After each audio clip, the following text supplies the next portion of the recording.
Welcome to a special announcement episode of It's a Mimic, where you never know what you're going to get. I'm Adam, and with me today is Terry, and we're going to get to know a little bit about him. In this quick episode of the It's a Mimic podcast, Terry's going to roll 10 times on a D20 table and answer 10 questions so that you, the listener, can get a better understanding of who your hosts are, what unique experiences they're going to be bringing to the table during this next iteration of It's a Mimic. But before we get started, let's get into the three most important questions. One, what's your professional background and what do you do for work by the broad strokes? By the broad strokes, I work for a software company downtown Vancouver where we essentially make software that banks sell pretending it's their own, but secretly we make it. That's what I do. So you're in the financial IT sector? Yes, that's correct. Yeah, I lead an implementations department. Do you wear a tie to work? I do sometimes wear a tie to work. Tuesday's my most formal day, and then I taper it down from there. And by Thursday afternoon, I look like shit. So. Yeah, it's just sweatpants and a stained wife beater. Yeah. But Tuesday I do.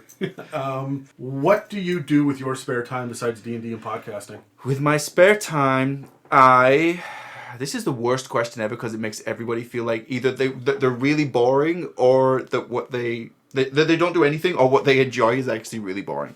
With my spare time, I do work out fairly often for a person in his mid, almost late 30s, but I do have a lot of fun with that. I like to try. I am somebody who never becomes an expert in anything, but likes to try different things. Yeah. So I have no favorite food, but I like to go to different restaurants. I have no favorite sports, but I'll just try different things.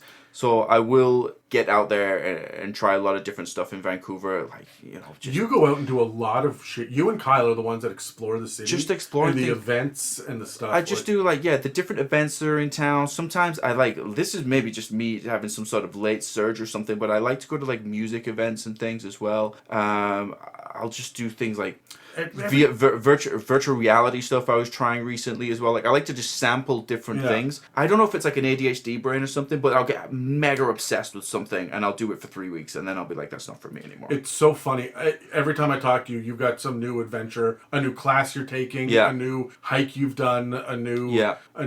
I was over in this city doing this thing with a bunch of people that I've never met before, or I was on a boat and I was at a party and I'm like, fucking, how do you know about boats, Terry? But I'm not boat person. Yeah. But sometimes these things will come along and it's just through people at work or something. Like, we're going on a boat party, and I got to the point where I was like, fuck it, I'll go on this weird boat rave. You know the Jim Carrey movie Yes Man? That's is that how you live your life? 100%. So I like to sample a lot of things. I do jiu-jitsu as well, which is just if you want your ego shattered, I fucking recommend that. I was gonna ask, are you good at it? There's a Latina girl named Paulette who chokes the fuck out of me twice a month. And how much do you pay for that? I know, you need to pay for it. But if you want to know, here's the thing, real quick on this. When people kind of think like, I'm big, I'm tough, I can handle myself, that is the fastest way to find out you don't know what the fuck you're doing, and you are unprepared for anybody who knows even slightly what they're doing. Fair enough. Here's a twist on a classic. What D&D class best represents your idea of your perfect self? So the best version of you would be what class? Oh my goodness, it's like the best version of who, if I was to become the best version of really who I could be, or who I would like to be. No. In your mind, the perfect Terry is what class? Arcane Archer. Oh, specifically subclass. Yeah. Well, so would say, fighter, but it seems like too much of an obvious one. But it's but I want to be like a sniper, like an Arcane Archer. I would like that. Okay, I know that you know your way around a firearm, but do you know your way around a bow or a crossbow? Or a little bit. I have sampled it and tried and got into it, and now I don't have anywhere to fire a bow anymore. But I have. There's a place in I think Pitt Meadows. Hobbies are expensive though. Okay. Right? Yeah, and when you buy a bow, compound bow and arrows, and then not license memberships and stuff. So I'm trying to get into hunting as well. Yeah. So I've done my gun safety course for that. I got to get my PAL sent off. I've done that. So these different things I'm interested in being. But I think if I was to be the best version of who I could likely be, it would be some sort of fighter, and I would like it to be an Arcane Archer. I think But am I just really the bard who wants to be the fighter? I don't know. Or are you a ranger with a huge charisma score because you and your dog are out doing shit all the time. Beastmaster. Right? Beastmaster, So, yeah, I know. Maybe I should, yeah. I don't know. Beastmaster could be good. For some people, I have an idea of what they're going to say. I had no idea what you were going to say. Because you hit a lot of the check boxes for a lot of the different That's stuff. because I taste different things. I sample stuff. And it's, but I do rely on my charisma a lot to get through things. But that's not as powerful as it used to be. No. And I think that's just because I don't have the energy to put the game face on that much anymore. Oh, you are preaching to the choir on this one. Yeah. I just tell Mieka, I'm done work now. I'm done pretending to like people. Yes. Someone's coming over for recording, so I need 2 hours to recharge face down in my living room floor. Oh, right? God, yeah. I'm an extrovert introvert. People think I'm extroverted, but I'm not. It's a game face. And at the end of the day, I go, I'm fucking exhausted. Yeah. Yeah. So let's roll on this table. There's 20 questions. There are 10 rolls that you get to make here. We'll re-roll doubles, and I'll keep track of them, and I'll ask them. So just roll, and I'm going to ask you the strangest questions you've ever answered that aren't about sex on this podcast. All right. Which are the questions that I avoid. Yes. So there we go. 3. What's your favorite sexual... No, okay. All right. So I'm very good at sex, Adam. I give myself a 9.7. You wake up tomorrow, and everyone in the world has painlessly and immediately vanished, except for you and 3 other people from It's a Mimic. Right. Who do you choose to spend the rest of your life exploring the empty planet with, keeping in mind survival, personality, and mental health? And you can't choose me. First, Dan. Sure. Dan's handy, can build things. He knows how stuff works. Yeah. And Dan knows way more about how stuff works than I am able to pretend that I know how it works. And when you're in that situation, you can't bullshit it. So I need Dan to do it. Dan was also in the Scouts as well. So he knows how to survive. He knows the knots and stuff. And I know he knows this to probably a similar level to his brother. Because when we were camping with his brother, I saw how quickly he went on those ropes. Oh, and Sean is nuts with that shit. I was not massively turned on, but I was not 0% turned on. I was not 0% turned on when he did that. I was like, that's fucking manly, the way he did that. And he did it so casually and then walked off. And you know what he's like? He would never confess to being like Superman. But I was like, that was kind of hot the way he did that. So I would say Dan for his handiness. You're not picking Sean. Sean's joining the podcast. You could have picked him, but the sexual attraction's just too much. Well, Sean also did it for me. I would say probably Dan for all of those skills, and then secondly would probably be, man, if you're going to spend a lot of time with somebody you want to talk to, it'd probably be Dave.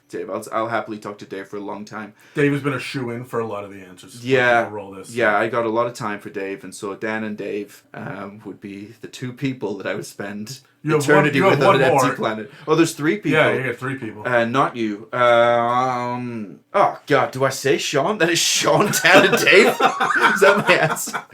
Maybe Kyle. I think. Yeah. You can't have 3 guys with big beards, and you be the only one without the big beard, right? I know. I tell you what else is bullshit. Talking about the beard. I've been saying for years, as you know, I need this beard to kick in, and my hair is now leaving, but the beard is not coming in.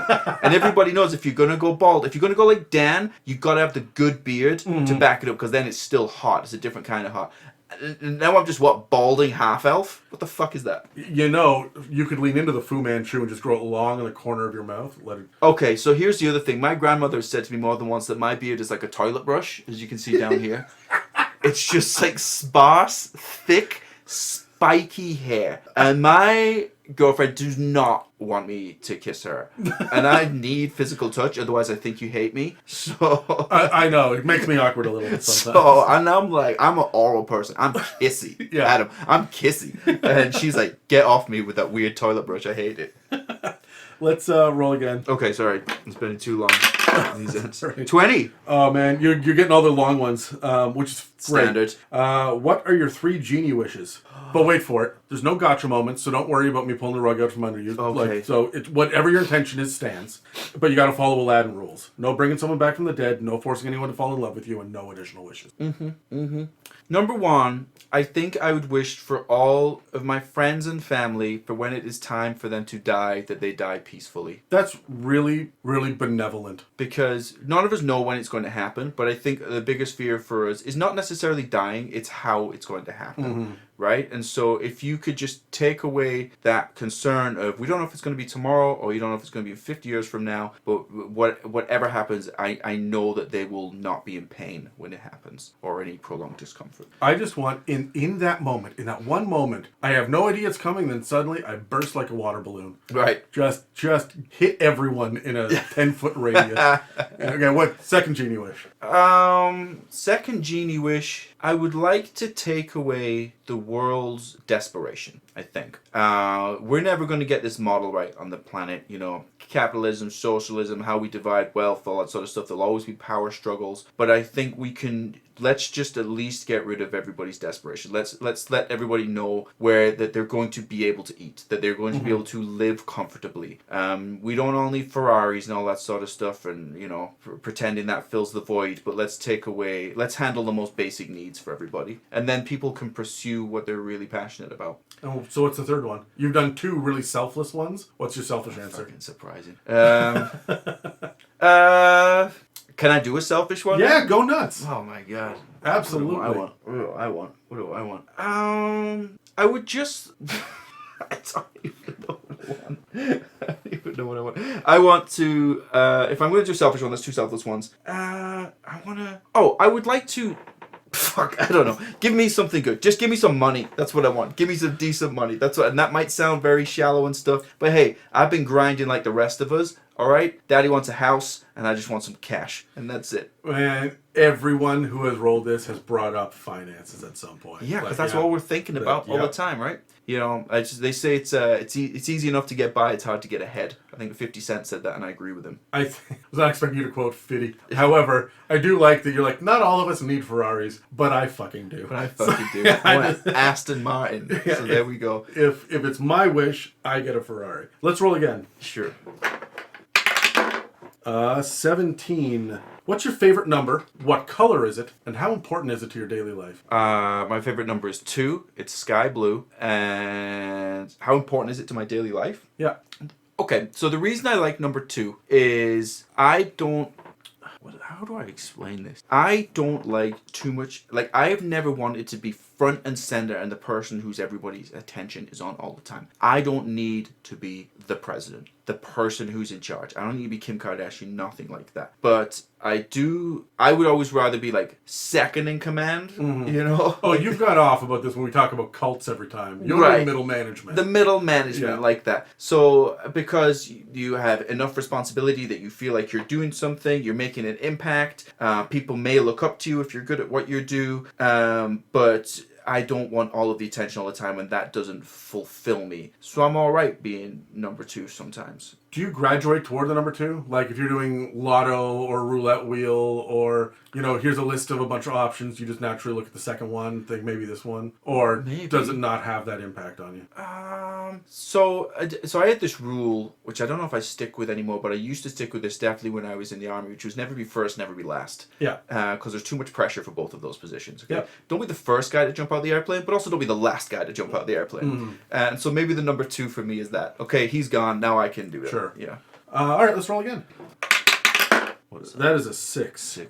What is something that you are secretly really proud of that almost nobody in your day-to-day life really knows about? That I'm proud that nobody knows about. Not nobody, but like very few people know. Yeah. Because there are parts of your life that are just complete mysteries to the rest of us. Right, and I get into that a little bit later if it comes up. But I'm not lazy, and I have a good sense of accountability. I know when something is my fault. I know when I'm sandbagging. I know I'm very true to myself, and you didn't do this, Terry, or this didn't go to plan because you didn't. You knew what you had to do and you didn't do it. And so if I want it, I need to get after it, and I need to not be lazy. The problem is, it's not that I'm afraid of the work. It's sometimes I'm not sure on the direction. You know, I kind of said to myself sometimes, I'm not afraid to do the work, but somebody show me what I need to do. That's it. Like, the path is not always clear. But if I know the path, I'll go after it. Sometimes that's worked to a disadvantage of mine. Over recent months, it's better now. I was like, Adam, you've seen this with me over the years. I fall into this like stress pit all the time. And so a few months ago, both my eyes were twitching, and both my hands were shaking. Physical stress responses. No. And it was because I didn't want to slow down. So my thing was not, oh my God, if only I could slow down. It was like, I don't want to slow down, so let me figure out how to keep redlining it. And try and figure out a way to make that work. And it didn't work. So, but that's a negative side of me going, no, I'm not lazy. I'm not afraid to do the work. It's funny. I was talking to Sean last week. I was just over at his house hanging out, and we were talking about people hustling, and he said, you hustle the podcast pretty hard. And yeah, man, but nobody hustles as hard as Terry. And that was true for a long ass time, that you were never sitting still. Oh, even now I'm not sitting still. I said this to my therapist before. Look at that. That's growth. That my body never stops moving. I'll shift. Like, I'll be laid in bed and I'll toss and turn constantly. My body never ever stops moving. It's the parasympathetic versus the sympathetic and all that. Like, you can't be sprinting all the time. Mm-hmm. You have to stop. And so I'm learning to do that myself, because I would always have that thing of feeling guilty because I'm always working, and then as soon as I stop to rest, I feel guilty because now I'm being lazy. And it's taken me a long time to overcome that. All right. Tell me I'm enough, Adam. Terry, you are enough. And I will tell you this right now. I never worry about the vibes in the room for a podcast if Terry's on the episode. So thank you. So anymore. I'm no. Like, except for that one fight that you and Dan had. It was a fight. It was a debate. Even that feels like a different person. Right? So no, I appreciate it. Let's roll again. 8. And 8. What is the part of history that's a blind spot for you that you wish you could be an expert on? I mean, probably Jesus would be good to go back. Fair enough. Let's just get this mapped out. I need a definitive. I need to know what's happening. Yeah, I mean, we've got a lot of historical evidence for Jesus. It's a whole thing. I'm not going to get into this, but I would just like to clear up some of the things that people are not so sure about, and just I think if I knew that, I'd be able to move through the rest of my life easier, So I'm looking for those missing chapters, because we know what he was doing at the age of 6, and then he just fucks off for 20 years, and then he shows up and he's like, "Here I am now. I'm here to save everybody." And what did you do for 20 years, right? Yeah. How did you go from child to this? Yeah, so that's a really good answer. Nobody else said that, and that's surprising. Let's roll again. Okay. 5. That is a 6. That's a 6. But you've already rolled that, so. You had the dot at the bottom. 17. You already rolled that one as well. Oh God. 17 again. 15. There we go. What's your biggest pet peeve? I think when people have a lack of accountability, I think, and myself included, I catch myself sometimes if I'm blaming outside influences, and really I know it was me. Really I know it was me. With lack of accountability, sometimes I think it's easy for people to slip into that, and you can spot it in other people. You can spot it when you're like, you're fucking foolish. Like this didn't go to plan because of this, and this, and if you change these things, it would have gone better. But you can't preach at people for things like that. But I don't like it when people have a clear victim mindset and they have no accountability. So I would say that's my biggest pet peeve. That or slow walkers. Fuck those people. Hey, get out of the way. Life is for the living, goddammit. Terry can't sit still. Move. Yeah. We're going again. Okay. 19. Okay. How many do we have left? Tell me we're in the last 3. So this is the 4th last one. Okay. What is the one corner of pop culture that you don't understand but you wish you knew more about? Anime. There's too much. I don't know where to start. And there's nowhere to catch up on this given one, right? Some of them have thousands of episodes. And there's too many. I think I would go back and do some of the retro anime. I quite like the look. I like the artwork of the older stuff. But I was watching Demon Slayer a few months ago. Is it good? It's one of those ones that I know is super popular, but... Look, cards on the table. I went out with this Korean girl months ago, and she was like, "I'm watching Demon Slayer." And I was like, "I fucking love Demon Slayer." And I went outside watching it, because I didn't know. It was alright. It was good. It was good. Some of the artwork is phenomenal in some places. I watched like a few episodes of season 1. And then in other places you can see it's not as good. Like they're saving the budget for another part. Yeah. But lots of times it's good. I like the style of the more retro anime though. So I'd probably go back and look at some of the older stuff, but there's too many hobbies. There's not enough time. Yeah, of course. And so I can't. And who's got time for that? Just another streaming service, right? Let's roll again. 8. We've done that. 2. In your opinion, what has been the most important invention or discovery in human history? Oh my goodness. The most important, like antibiotics, probably. That's a fucking great answer that no one said. Up there, antibiotics is good. Super glue, also pretty good. That was for sealing wounds, I believe. Originally, yeah. And then something that a lot of good inventions come from is the space programs. I believe that's where smoke detectors came from. Cordless power tools came from there as well. Yep. And probably some other stuff that I don't know about. So No, but like you're right. There's just a bunch of crazy shit in there. Like if it's not the space program or a wartime necessity that popped up, right. like it's probably not going to be on the list of the best things, right? So, And as someone who traditionally gets strep throat twice a year, I would say antibiotics for me, for sure. Enough. If we didn't have antibiotics, I'd have been dead 10 times over. 100%. Yeah. Let's roll again.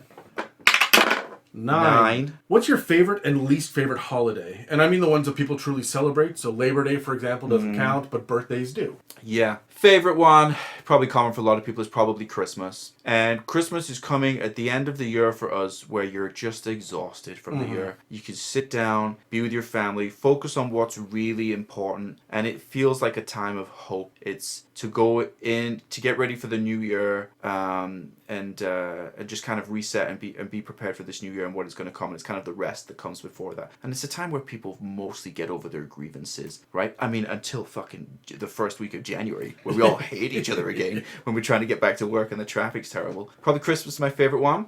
Least favorite one, and not really because I have any your ones that people truly celebrate. What were you about to say? Valentine's Day?